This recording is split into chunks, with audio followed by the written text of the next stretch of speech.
करना चाहिए, किंतु शामिल नहीं किया जा सका। भारत में जो पहली बार शिक्षा नीति में बदलाव किया गया था वो 1968 में किया गया था। उसके बाद 1986 में किया गया, जिसमें थोड़ा सा अपडेट 1992 में लाया गया, लेकिन ये बहुत बड़ा चेंज नहीं था, इसलिए इसे अलग से कोई शिक्षा नीति में शामिल नहीं करते हैं।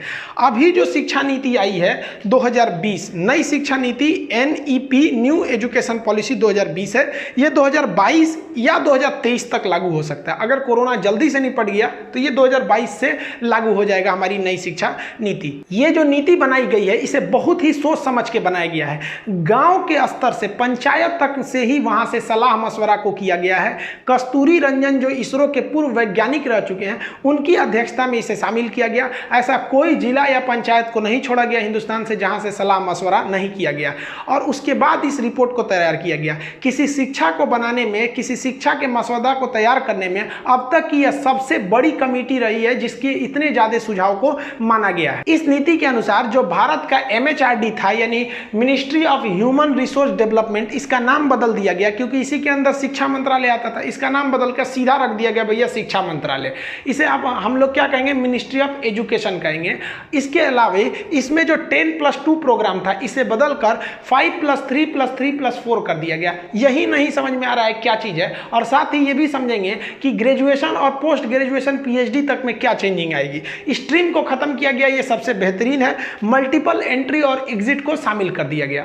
देखिए जो 10+2 था ये क्या दर्शाता था। 10+2 का मतलब होता था 12 साल, यानी 12 साल आपकी स्टडी पर गवर्नमेंट आप पर निगरानी रखती थी। स्टेट गवर्नमेंट के हिसाब से आपको पढ़ाई करनी रहती थी 12 साल, यानी क्लास 1 से लेकर 12 तक। 10+10 का मतलब क्या, 1 से लेकर 10 और फिर +2 यानी 12 साल।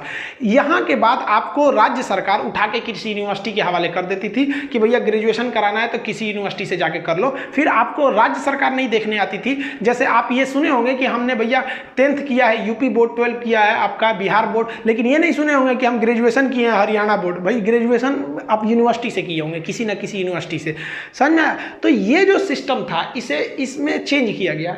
ये 12 साल जो गवर्नमेंट के अंडर में आप पढ़ाई कर रहे हैं, इसकी शुरुआत होती थी जब आपकी उम्र 6 साल हो जाती थी, यानी 6 साल की उम्र में आप क्लास 1 में एंट्री कर जाते थे।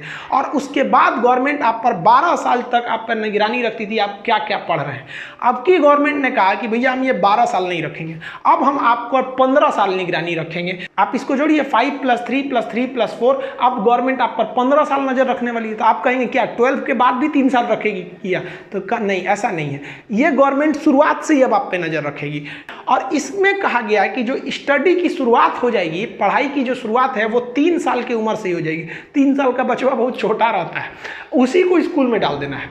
गवर्नमेंट ने खास करके जो इस समिति जी कस्तूरी रंजन के अध्यक्षता में इसने ये किया कि आखिर लड़का स्कूल से भागता क्यों है, उसे स्कूल से इतना एलर्जी क्या है। एक छोटा बच्चा था, वो जा रहा था तो एक देखा कि एक कसाई बकरा को खींच रहा था एकदम तेज से। अब बकरा बेचारा पीछे खींचा रहा था, तो अपने पापा से पूछा कि पापा पापा वो बकरा इतना रो क्यों रहा है। तो उसके पापा कहे कि वो कसाई है, उसको ले जा रहा है काटने के लिए।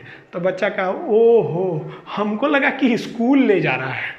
सोचिए, मतलब लड़का को कटाने से ज़्यादा तकलीफ होता था स्कूल जाने में। तो इसको देखते हुए लड़कों को स्कूल से डर ना करके